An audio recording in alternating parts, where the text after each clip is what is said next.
Quando uma mãe chega em casa depois do trabalho, ela não encontra sua filha.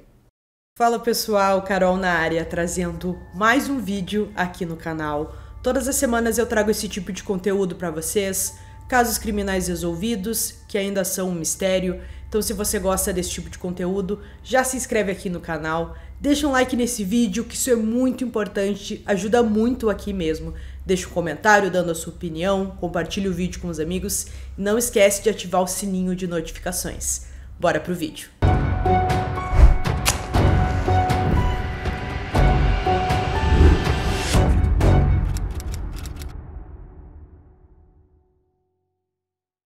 A pequena Rowan Ford, de 9 anos, morava com sua mãe Colleen e seu padrasto David Spears, no Missouri.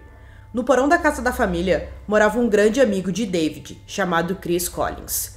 David conhecia Chris há muitos anos e ofereceu uma parte de sua casa para seu amigo morar. Rowan era muito próxima a ele e o tratava como um membro da família. Ela deu a ele o apelido de Tio Chris, de tanto que gostava dele. No final de 2007, Chris saiu da casa da família e foi morar em um trailer, na fazenda de sua própria família. Apesar de não morarem mais juntos, Chris continuou muito próximo de David e Rowan.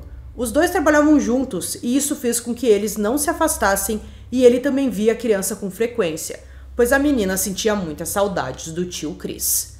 Em 2 de novembro daquele ano, David e Chris foram convidados para saírem com um amigo chamado Nathan.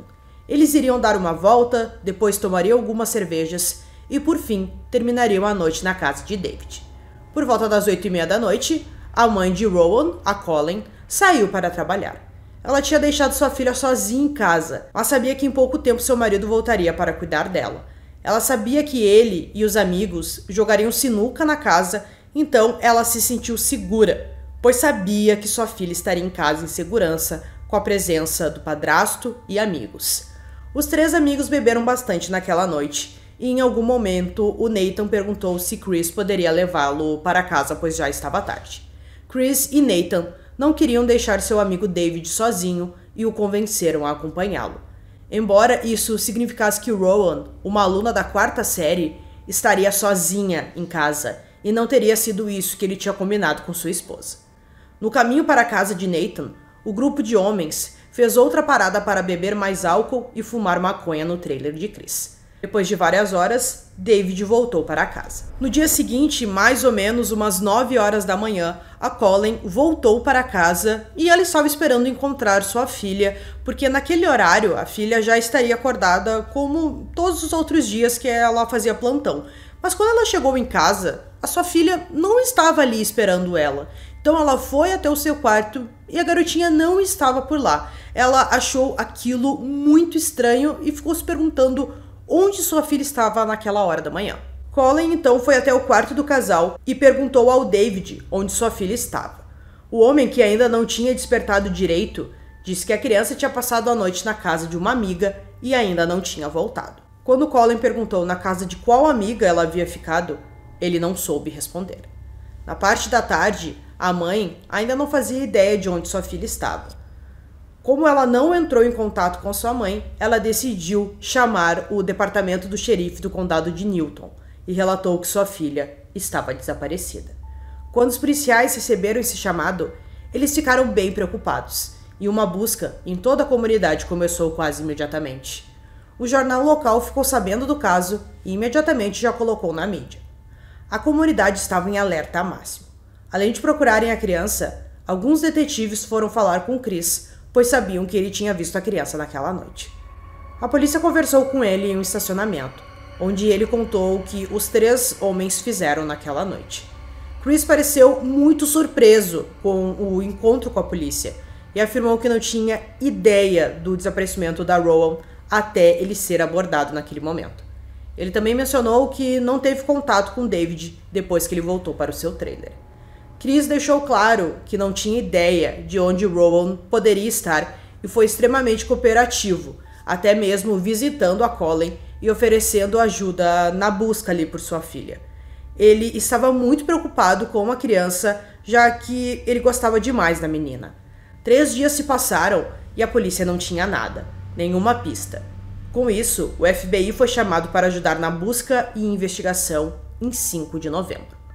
Mais uma vez, a polícia pediu para entrevistar Chris. Ele concordou e foi até o departamento do xerife para fazer outro depoimento e passar-lhe todas as informações do que aconteceu na noite do desaparecimento da Rowan. Ele disse aos policiais a mesma coisa que disse em sua primeira entrevista, que não tinha conhecimento do paradeiro da garotinha e até se ofereceu para fazer um teste do polígrafo e uma análise de estresse de voz computadorizada, conhecido pela sigla CVSA. Ele queria provar que não estava mentindo, mas no momento não foi necessário fazer isso e ele foi liberado.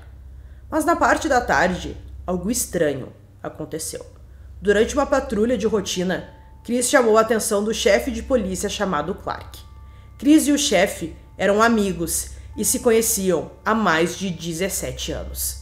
O chefe era próximo dos pais adotivos de Chris e o conhecia desde que ele era uma criança. O chefe Clark parou e cumprimentou um amigo. Nesse momento ele contou o que estava acontecendo na cidade, já que o Clark morava em uma cidade próxima e ele não sabia ali exatamente o que estava acontecendo e não sabia do desaparecimento da criança. Seu comportamento era totalmente oposto ao modo como alguém agiria nesse tipo de situação. O Chris, digamos que ele estava ansioso e eufórico para contar ao Clark o que tinha acontecido, e o Clark achou aquilo muito estranho. Parecia que alguma coisa boa tinha acontecido para ele ficar tão empolgado assim para contar. Mas é claro que a gente estava falando de uma tragédia, de uma criança que tinha desaparecido.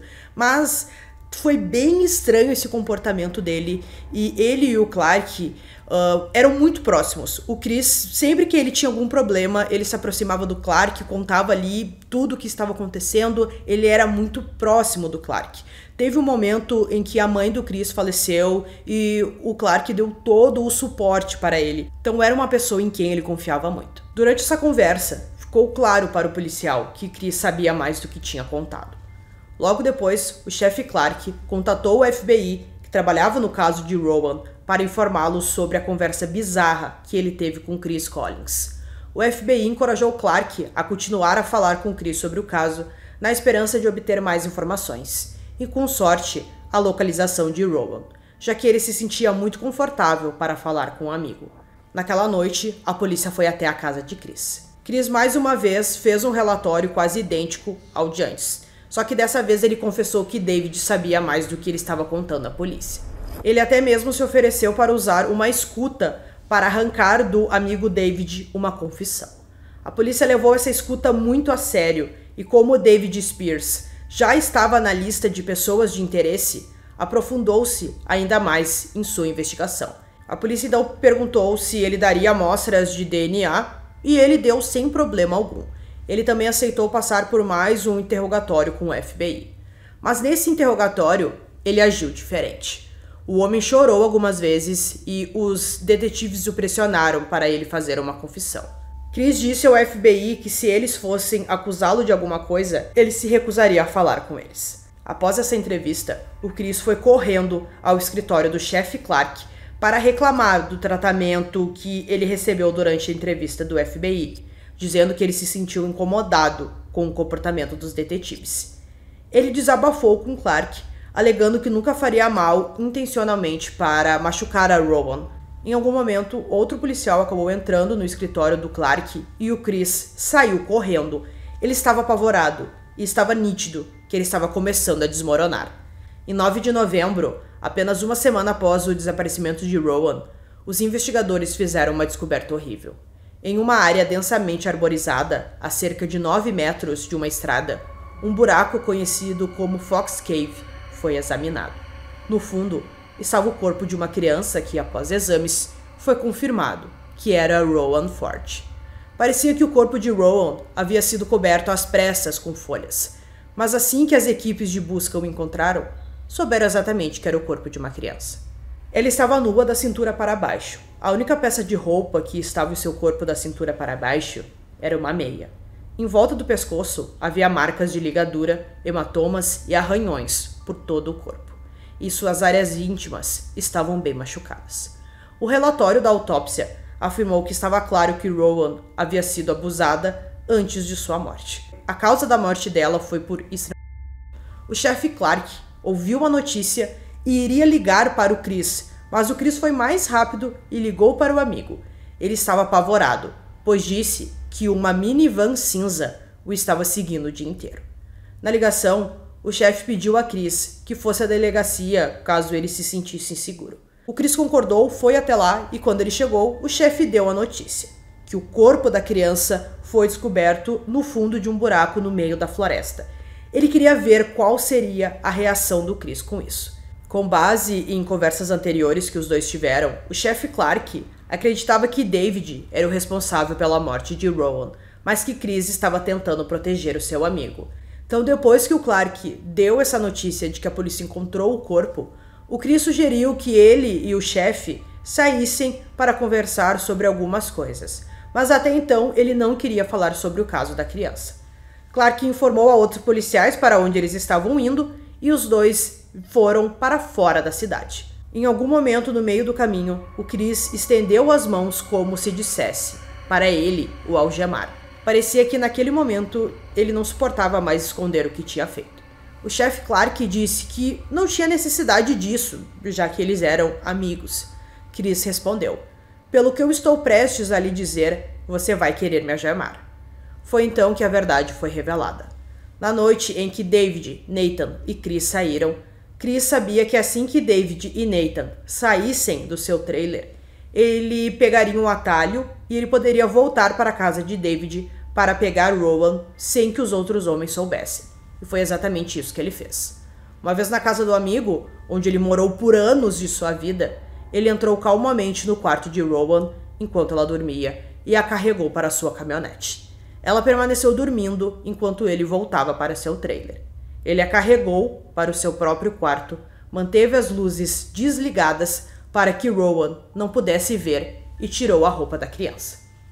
Durante o ataque, Rowan, é claro, acordou, mas ela não sabia onde estava e nem quem era aquele monstro que estava fazendo isso com ela. A criança não emitiu nenhum som durante o ataque. Depois que terminou, ele afirmou que levaria Rowan de volta para casa. A todo momento, ele fazia o possível para que ela não visse o seu rosto. Mas a criança estava acordada e, é claro, ela lutou contra ele. Em algum momento, ela acabou se virando e viu quem ele era. Era o seu tio Chris, aquele homem que ela amava e sempre confiou. Naquele momento, Chris soube que foi pego. Ele não seria capaz de sair dessa. Ela tinha visto o rosto dele, não tinha mais o que fazer. Ela sabia quem tinha feito isso com ela e com certeza iria contar para sua família, para sua mãe, quem tinha feito isso, e é claro que ele entrou em desespero. Perto havia uma tela de arame solta que ele agarrou e amarrou firmemente no pescoço da criança. Ela lutou o máximo que pôde, mas em algum momento parou de se mover. O homem, é claro, era muito mais forte do que a indefesa criança de 9 anos.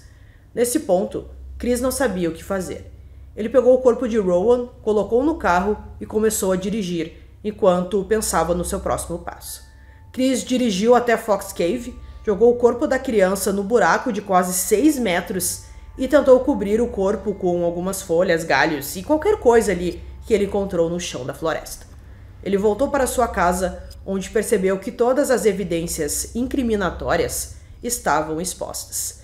Havia sangue em seu colchão, na tela do arame, nas roupas da criança, e ele sabia que tinha que destruir tudo isso. Então, ele colocou todos esses itens em um grande barril e ateou fogo. Ele achava que dessa forma iria se livrar do que ele tinha feito.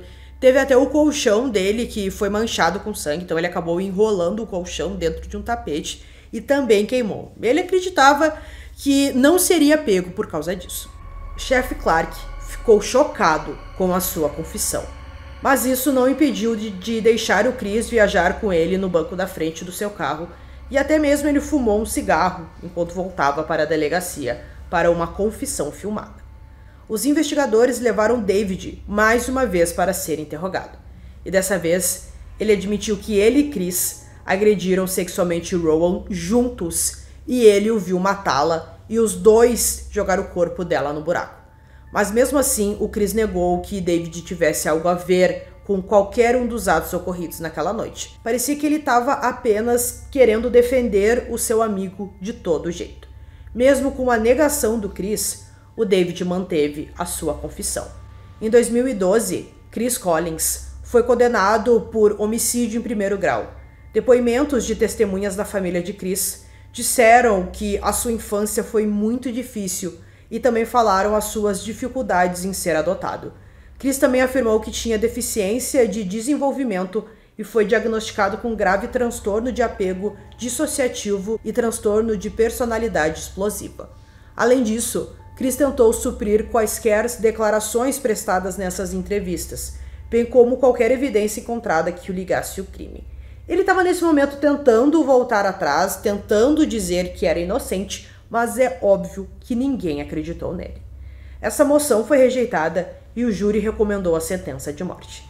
Chris Collins foi considerado culpado e condenado à morte no estado do Missouri em seguida.